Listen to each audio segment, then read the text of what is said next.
Hey, good morning. This is Robert Phoenix, and it certainly sounds like we are broadcasting today live from Fredericksburg, Texas. It is beaming. There we go. I just need to make a few little adjustments here as we get into the aggregation of the congregation. That's what I like to call it, the aggregation of the congregation. Let me just check on over on the check down over on the 15-minute side. There we go. Why do I show up as Kelsey? This is Lori. Hey, Lori. I thought I had a new subscriber. It's okay if you show up as somebody new. It gives me the sense that I have new subscribers. So don't be afraid to be somebody else. It's okay. Don't be afraid to be somebody else. Embrace your schizophrenia. Schizophrenia, the new thing. It's happening. Today's show is a house divided, not a hoe divided. That's a little bit of a typo, a little bit of error on my part. So I'm just waiting for people to show up here. It's a beautiful morning, although the chemtrails have started back up again. Yesterday we got up into the 90s. Wow, it was hot. And if that's any indication of where the summer is going to be, we're going to get more of it. Last year we had, I think it was over 20 days straight of triple digits. And it gets super hot here in Tejas. So I think we're probably going to have another very hot season upon us if the early rays of the sun are any indication as to what we can look forward to. All right, let's see what's going on over on YouTube. All right, we got Beth Berry. Hi, Beth. There's Paula. There's Charles. Charles is he's driving into a blizzard.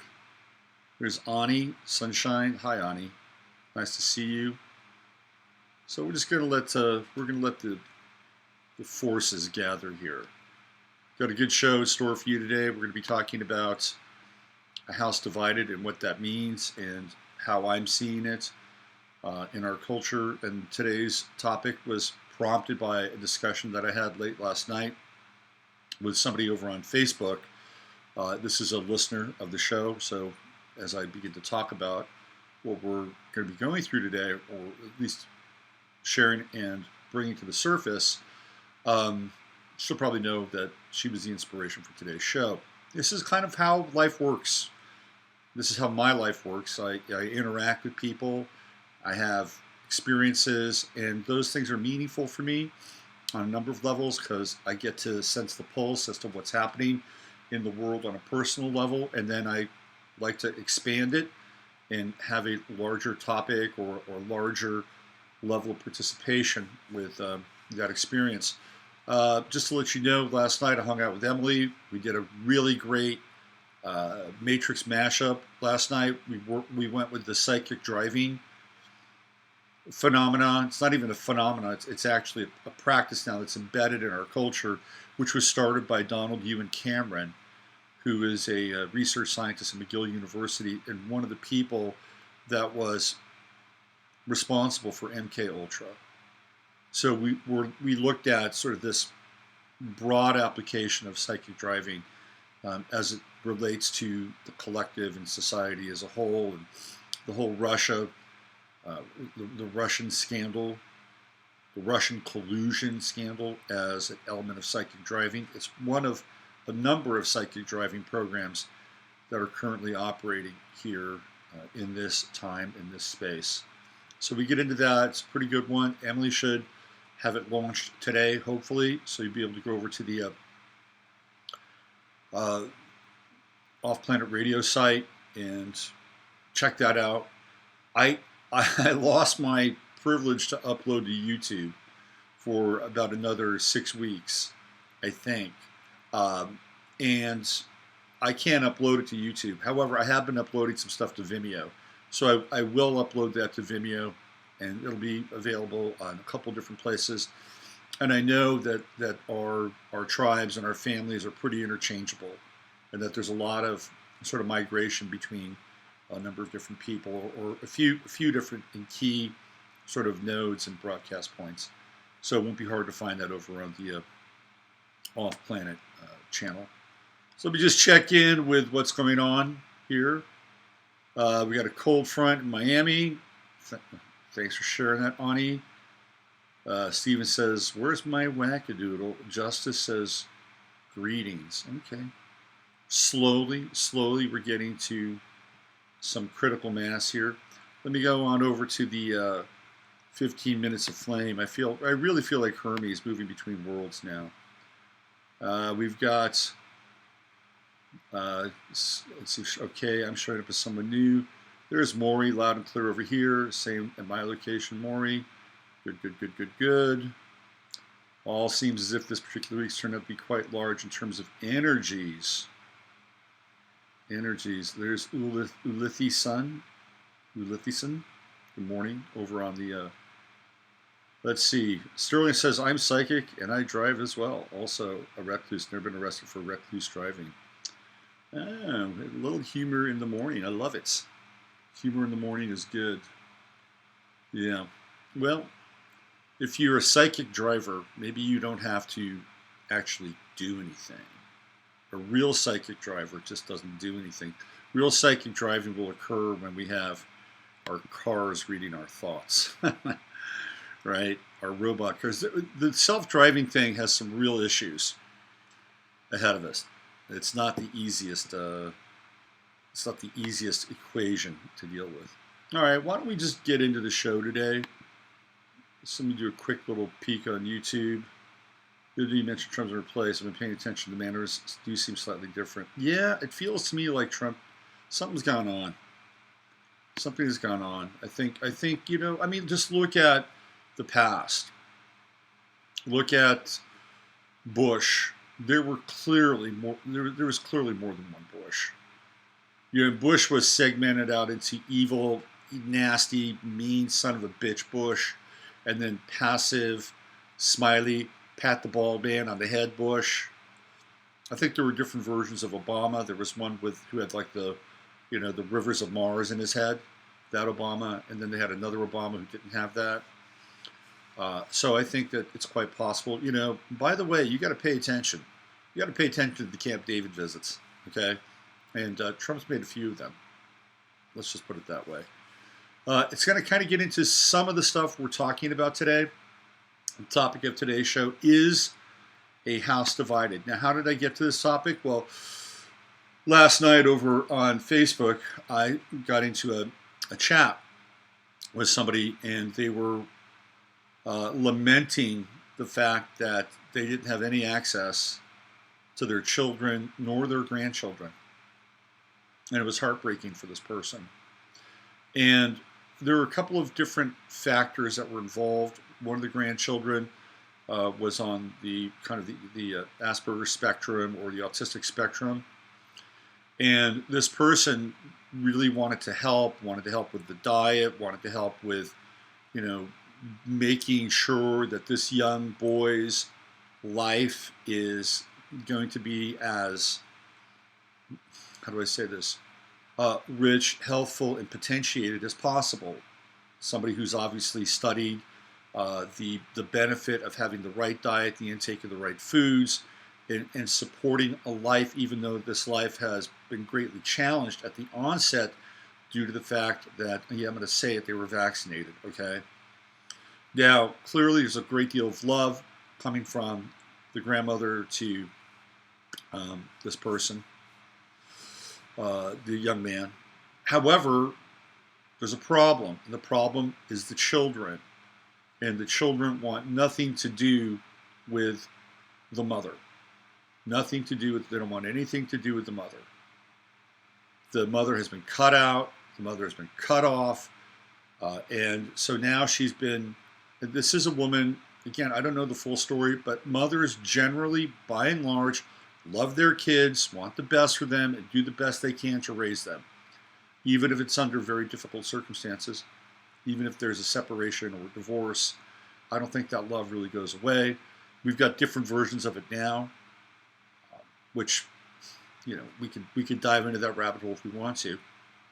But she's been cut off from her children and her grandchildren. And obviously this is a very painful experience for this person, and they're not alone. And this is what I attempted to share, even though in the moment it's very difficult to reconcile that kind of situation personally, with grief and pain and separation and loss and all the things that go along with it as it relates to family. So I've had my own experiences around this. I know that there are people that are probably in the chat room where you may be listening to this broadcast, and you can say, yeah, I can relate to this. I don't have any contact with my kids. My kids cut me out. Fill in the blank. Why? There's always a very interesting, personal connection, reason, story behind that. But to me, what it represented was this idea of a house divided.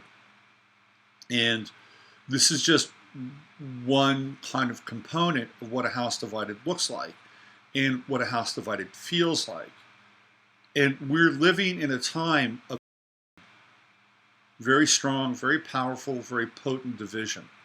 Astrologically, to me, this is always augmented and defined by the sign of Gemini, where we have the split, right? The Gemini split. And the house divided began in earnest on 9/11/2001, after the fall of the Twin Towers, the Gemini Towers, when the Moon in Gemini and Saturn in Gemini. This is going to be a theme for today's show as we go back in time. We are going to go back in time and sort of display some interesting information about this idea around the house divided. So it's not just families, although families are a significant part of what's taking place in this idea of a house divided. If you look at the Trump election, what did that do? It further drove a wedge between families. Think of holiday dinners. Think of debates. Think of arguments. Think of two sides, planting their flag and plotting out their ideological territory. Think of the venom and the pain and the grief and the anger that has ensued across tables in dining rooms and kitchens all across this country. I'm talking about this country, okay? Britain has their own version of a house divided now, and that's through Brexit. France has a version of a house divided.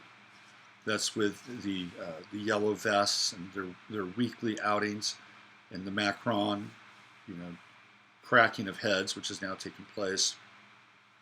So it's kind of a global phenomenon in a lot of ways, except Russia's not a house divided. China's not a house divided. Israel really isn't a house divided. I mean, Bibi Netanyahu has been reelected again for the 5th time. No term limits there. No term limits there. He could be in office for the next 25 to 30 years. It wouldn't surprise me. So there are countries where a house is not divided. And two of those countries are very important and integral to this story. Russia and China. They're not divided.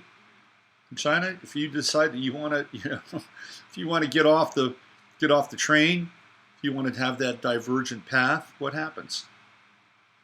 You're gone. You're either an organ donor on the Organ Donation Express, or your social credit score goes into the dumpster, and you can't do anything. So China has kind of figured this out. Japan is not a house divided either. And Japan tends to be, very productive. Yeah, I mean, there's certain things here that relate to things like homogeneity and stuff like that. It's a whole nother topic of conversation. But I'm talking about the social engineering and the social programming about splitting a country or splitting a culture, right down the middle. And, even yesterday when Candace Owens was up in front of the Senate, right? There were the hearings, and is it congressional? Was it a congressional hearing on censorship? The white nationalists and this nonsense, which is more divide and conquer strategy. I'm going to get into a lot of that in a very brief period of time. But what took place was, again, showing that, well, here's Candace Owens. And I like her. I think she's smart. I think she's, fierce and has a lot of courage. And she is also connected in a lot of ways to this kind of, new alt-right, the dark intellectual web, where you have people like Ben Shapiro and Joe Rogan and Sam Harris, the players. She's kind of in that mix. And the common denominator around all of them happens to be Israel. And when she was talking yesterday about her relationship with Israel, because what happened was Ted Lieu, who's, who are these people? How do they get? I know how they get elected. I'm sorry, they're chosen, they're groomed, they're brought up. Okay, we like you. You're going to get money. You're going to have advertising. You're going to have marketing. You're going to have the right people, at your elbow to help you along. And then what do? You've got to, basically play ball with us. This is how it happens. But I look at some of these people. I'm like, how would these people really do in the quote unquote real world? Anyway, so he has a tape recorder, and he has a tape recording of Candace Owens talking about Hitler. And the way that he edits this thing is that it sounds like Candace Owens, who happens to be black, has the vernacular of a white nationalist. Okay, it's a mind fuck. It's a total mind fuck. You're playing with, again, this idea of black and white. It's the Gemini spell in a lot of ways. You're dealing with progressive, conservative, white nationalists versus. It's all sort of just swirling and coagulating in this miasma of deception, which is taking place during these hearings. And what Candace Owens pointed out was that he had edited what she talked about, and as a prelude to her thing on Hitler, she said that he was a psychopath, a genocidal psychopath. Of course, check the box, and was not condoning nor supporting this idea that Hitler was a savior or had the right idea or anything like that. So, to her credit, she stood in the line of fire, and she said that this is what happens, that things are taken out of context, and then reality is shaped through the editing process.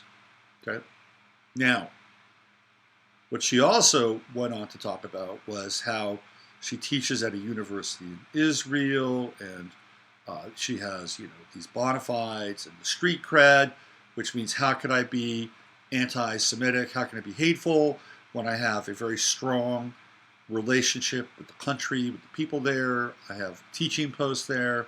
So, again, we're seeing this really kind of strange miasma of influences come together. And the thing that interested me about what she was talking about was this level of virtue signaling. And the left has its own version of virtue signaling. And the virtue signaling on the left is connected to identity politics. Well, this level of virtue signal is, how can I be these things that you are ascribing to me, that you are accusing me of, if indeed I have love for this country and love for these people and love for this religion? And, so it's like, it's a different kind of virtue signal. So you go through that gateway, and then you get to have some kind of freedom of speech, or you're credited to be able to speak more freely. Let's put it that way.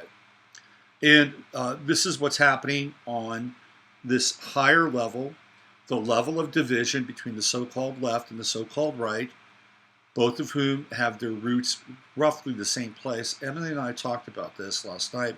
If you look at the neocons, who are in some ways closely aligned with the Zionists, who have this idea that they were going to be very aggressive in terms of defining their political agenda, right? Their geopolitical agenda, and the neocons were there to essentially erect their strike first or preemptive ideology that comes through the Patriot Act. So we can see this obviously in a place like Israel, where they will go after the Palestinians and preemptively do things. So it's part and parcel of kind of the same mindset. If you go back and look at the neocons, they come out of the Bolsheviks. They're Bolsheviks, and some of them are actually Trotskyites who leave Mexico and then come to the United States. They're on the political left. Probably have dalliances with CPUSA, and then what happens is that they decide, well, this left thing in a very, very conservative country isn't going to play. So they're very smart, and they became chameleons. They shape-shifted, became conservatives, hence the name neoconservatives. And they began to infiltrate the Republican Party. This happens right around the time of Nixon. We have a young Dick Cheney coming into, his sort of power, his standing, and then later on they again sort of reassemble under Reagan, and then Bush, and then clearly their shining glory or their moments of real power takes place with Bush too. But they came out of this ideology of Bolshevism, which leads to obviously communism. And so what's happened is, again, we're living with a house divided on an ideological level. If you're and I've talked about this before, if you're a nationalist now, if you think about, oh, the United States is great, I want to be a part of the United States, and this idea, this dream, this vision that the founding fathers put into place, well, now you've got to couple it with your relationship with Israel, because Israel's nationalists. They're our best buddies. Trump has surrounded himself with power brokers, Jared Kushner, who's very, very tight. We talked about this before. So now this brand has been kind of embedded. You cannot be a nationalist. You cannot love the country without, in some ways, passing through that gateway. On the other side, of course, is the left and the neoliberals and the communists and the socialists, who are still tied to the same sort of root ideology.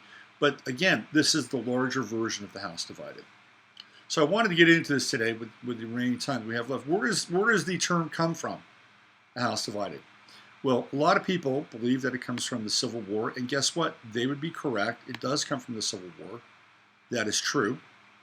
But it also comes from the Bible. Okay? It comes from, let me see if I can find the quote here. It comes from, I just had it. Give me one sec. Here it is, right here. So, it comes from the Gospel of Matthew, 12:25, KGV 25. I'm just going to read this to you because this is where the root of the idea of a house divided comes from. And Jesus knew their thoughts and said unto him, every kingdom divided against itself is brought to desolation, and every city or house divided against itself shall not stand. So Lincoln uses the same phrase, and he uses it in the Gettysburg Address, obviously. I'm sorry, it's not the Gettysburg Address, it's the House Divided speech. My bad. So this is what Lincoln says. Lincoln says, a house divided against itself cannot stand. I believe this government cannot endure permanently, half slave and half free. I do not expect the Union to be dissolved. I do not expect the house to fall. But I do expect it will cease to be divided. Now, he gave this speech on June 16, 1858. And why don't we just go back there astrologically? Because I wanted to see what was happening at that time. And this gets into the astrological symbol of Gemini, which does represent a split. It does represent this division between the self in a lot of ways, and more than the self. So let's go back to 1858, and the day is the 16th of June. So what was happening astrologically there? Well, first of all, the sun is in the sign of Gemini. How about that? Okay, well, that makes sense, doesn't it? The moon is in Leo probably close to Virgo later in the day, a bit void, of course, potentially. Whereas Mercury? Mercury is in the sign of Gemini. So now we have Sun-Mercury conjunction, not uncommon, the split. Whereas Venus? Venus gets into the sign of Cancer, right? Cancer. So it's at 20 degrees, 21 degrees, not quite at the U.S. sun, but kind of close. If you look at Trump's chart, Venus from June 1858, I believe, is conjunct to Saturn in the 11th house. We go to Mars, and Mars is in the sign of Scorpio. Deep intensity, darkness, power, psychological depth in its retrograde. But here's where things really get interesting. We already have the Sun in Gemini, Mercury in Gemini, Jupiter's in Gemini as well. So we have Jupiter in Gemini at 4 degrees. We have Mercury in Gemini at 3 degrees. We're talking about the amplification of this idea of a house divided. Oh, there's more Gemini on the horizon. Yeah, that's right. So we also have Uranus in Gemini, and that was at 0 degrees. So we have Uranus, Mercury, Jupiter conjunction. Everything is amplified, incredibly amplified.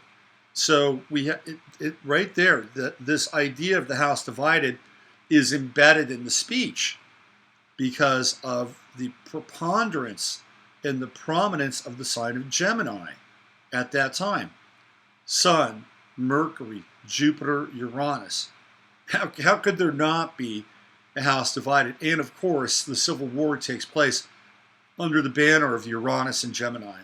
What was really interesting is that last night when we were looking at Donald Cameron at the beginning of the psychic driving program, it takes place in 1943, which is the next Uranus and Gemini cycle. And it's right there kind of at the end of World War I. And that's when Saturn was also in the sign of Gemini. So we have these two interesting periods here.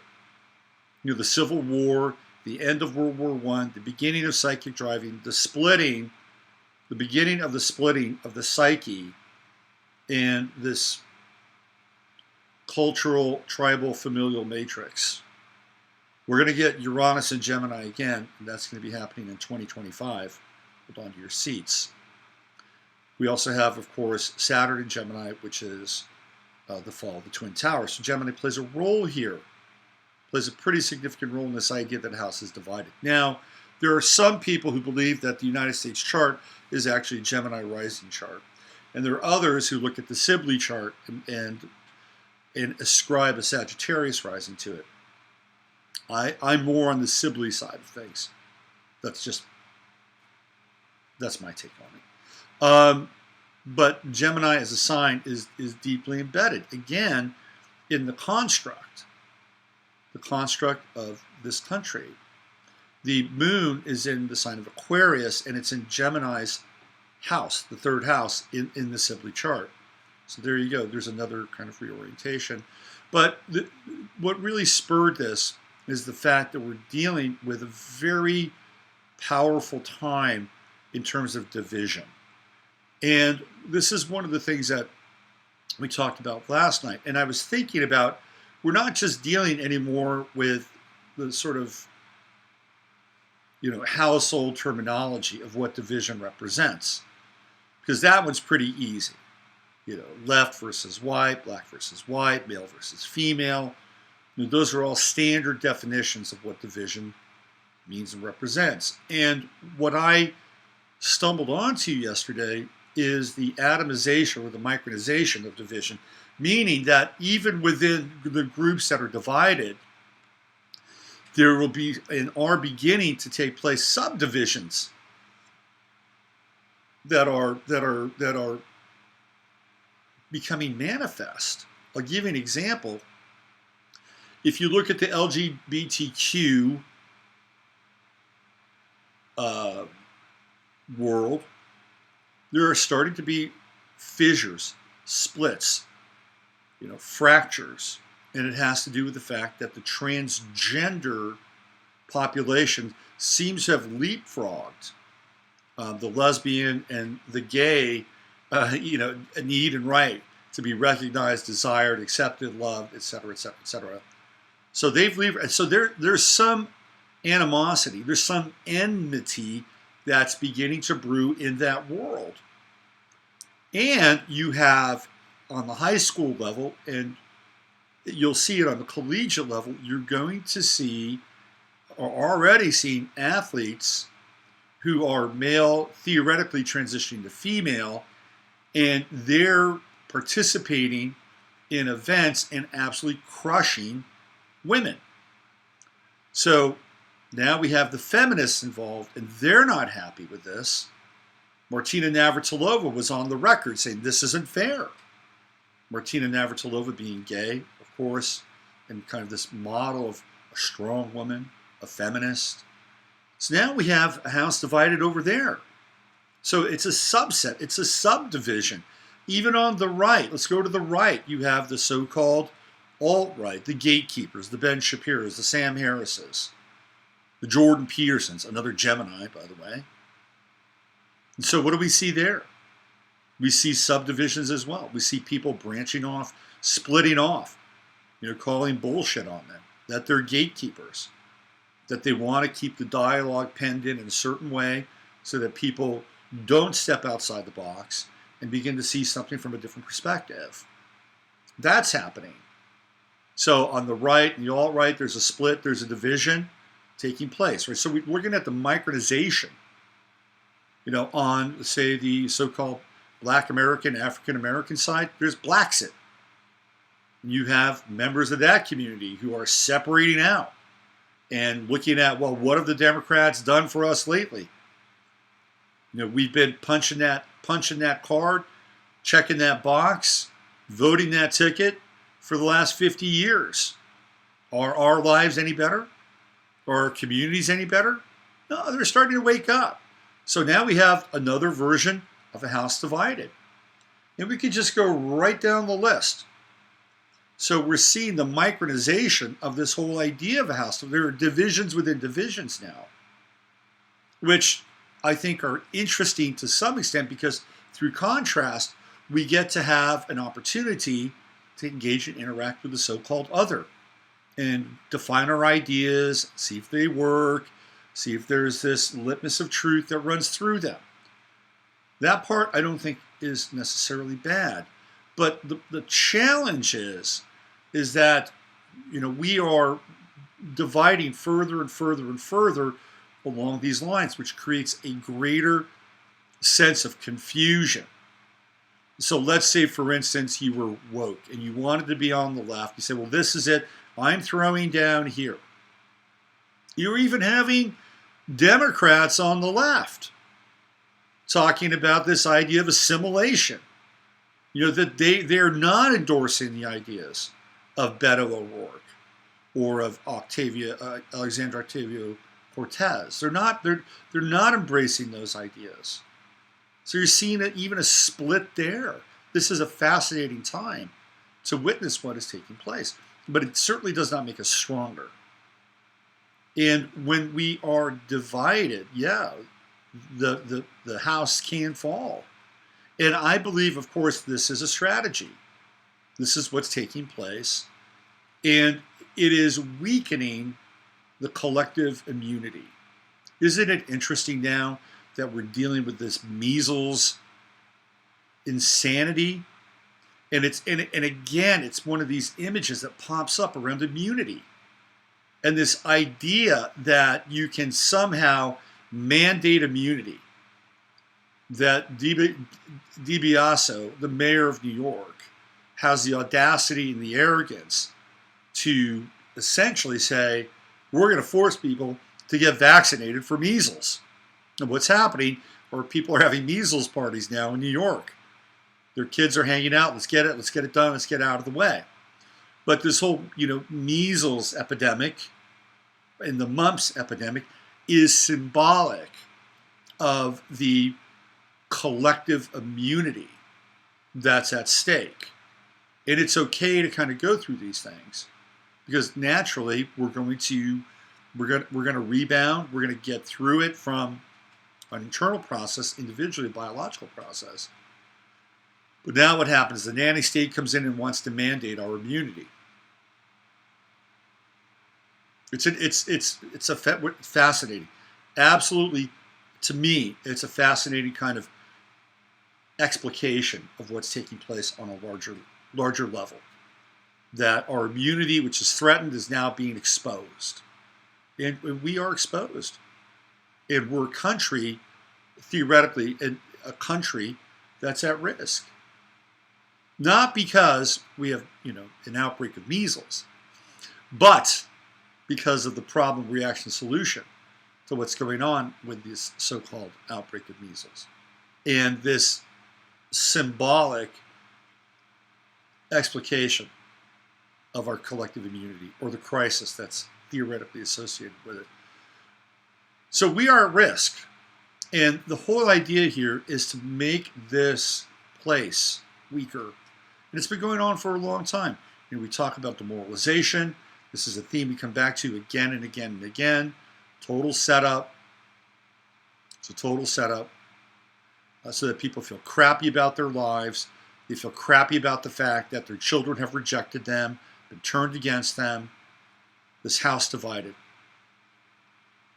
We as individuals, as family, as people, we have to move through this. We have to move beyond it. We have to get strong inside of ourselves.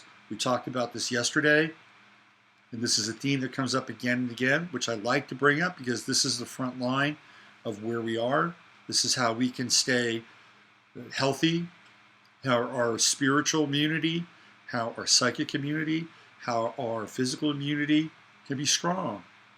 And it's strong through connection. It's strong through having other voices or other ears that can understand you and dialogue with you. It doesn't mean they have to always agree with you, but it's important. It's important because we have to retain some level of coherence. And so whether it's in this chat room, which I think is great, I love the chat room, whether it's on Facebook, whether it's in your own community, we have to maintain a level of coherence. It's important because when a house is divided, when a country is divided, the worst thing that can take place is alienation. And feeling as if a person is in exile. I guarantee you, if I sat down with the person I had a conversation with last night, I said, do you feel like you're in exile? They would say, absolutely. And this feeling of exile and alienation is part of the Frankfurt School. Steve and Chris and I talked about this, to create this existential dilemma that we are cut off from people that we love or places that we have attended, whatever they are. And this happens consistently. There are people that leave churches because their churches may have a different ideology or a different version of Christianity that they're embracing for whatever reason. So we're dealing with alienation, exile, and this sense that we're cut off from either people that we love or communities, whatever they are. And we have to maintain ties. Now you can't perform a DiBiase and mandate that your kids love you, or mandate that you get a shot at dealing with your grandchildren or having a relationship with your grandchildren. But what you can do is you can find people, and this is essential, to find people that you can connect with, whether it's online, whether it's in your community, whether it's both. It is vital. It's vital because we have to be able to maintain relationships so that we don't feel isolated, exiled, alienated, and alone. Now, obviously, that starts inside of yourself. And that starts with your relationship. We talked about this yesterday, your relationship with God, prime creator, source. However you want to define that, you cannot be divided. You've got to be connected in, and you got to be on that tractor beam. Because that's where the division starts. It starts inside of you. So this idea of becoming integrated and whole and connecting with that source, and everything that you do is vital. It is absolutely vital. And setting up your own rituals or your own moments that allow you to connect or reconnect in that way. It's vital. And every moment from that moment forward is an exercise in staying connected and in finding that reciprocity of spirit, or at least being an initiator of the reciprocity of spirit, because it's really unconditional in a lot of ways. What happens if you're cut off from, this is one of the hardest parts. One of the hardest parts. What happens if you're cut off from your kids? What happens if you're cut off from your grandkids? Well, you get to practice some level of unconditional love. And this is where it gets really tricky. We all get our buttons pushed. But this is our work. This is our internal work. You don't necessarily have to, again, expect that you're going to get anything in return. But for the peace of mind and being able to move beyond that situation, there has to be some effort, some level of commitment in that direction. It's a very difficult thing to do at times, and maybe the ultimate spiritual test, because even though when you unconditionally love somebody, you may not necessarily want to be engaged with them. See, that is really that's the paradox. To be in the world and not of it. That's really what we're talking about here. To be able to have boundaries, safe and healthy boundaries. A lot of times people with unconditional love, they get their boundaries messed up. And they think that, well, I'm just going to unconditionally love this person, and then they do, and that person unconditionally walks all over them. So it's a really interesting dynamic to be able to do that, which I think is important, but also be able to kind of have this membrane between you and that experience, so that you can still maintain healthy boundaries and healthy lines of connection and communication, between either that person or other people in general. So when we talk about a house being divided, this has been part of in some ways, not just the nomenclature, but sort of the tabula rasa of this country. And the Civil War, which again is beginning to come back now. This idea of reparations. Beto O'Rourke talking about reparations. Cory Booker, now he's formed a commission around reparations. This is going to be one of the psychic driving points of the left, reparations. Why? Because they think that, it's, well, number one, it's the ultimate virtue signal. But number two, cynically speaking, that they're going to count on people basically voting for them, saying, man, if they get elected, I'm getting my 40-40. That's what I'm going to get. So I'm going to punch that ticket again. It's a highly cynical strategy. I don't believe these people give two shits about the people who they think they're going to reparate. It's just a strategy. It's another divide and conquer strategy, and it's top down. And when they get the marching orders and the talking points, they just all parrot it. Why? Because if you don't parrot that talking point, you are not, number one, you separate yourself out from the party. That's not good. You gotta be a part of the party. Jesus, I used to get into debates with liberals over on this basketball forum, and I was shocked that they could not entertain thoughts outside of their own ideology and party experience. And very, very smart guys, and so smart that they were able to create very complex levels of justification. And after a while, I'm like, I'm done. I'm out of here. I can't talk with you people. Well, one of the best days of my life was when Trump was elected. To watch these guys just shrivel like ants under a magnifying glass. I have to admit, I had a little schadenfreude in there, because they'd have to live with him for the next 4 years, because they were so arrogant and they were so unable to understand or at least embrace some level of differentiation in ideas. There you go. House divided once again. Get your own house in order. What's your own house? It's your body. It's your life. It's your livelihood. Get it in order. It's not always easy to do, but that's what you got. Get your own house in order. Make sure you're not divided. Make sure you are integrated. Make sure you know what your talking points are. Make sure you know where your truth is. And the truth is a really important aspect because we've got to be really honest with ourselves. And we have to re-examine where we are with certain things at certain times in our life. What might have been true for us 10 years ago may not be true now. And what may be true for us now may not be true for us 10 years from now. But the thread that runs through it all is this idea of truth and that it can emanate a higher order.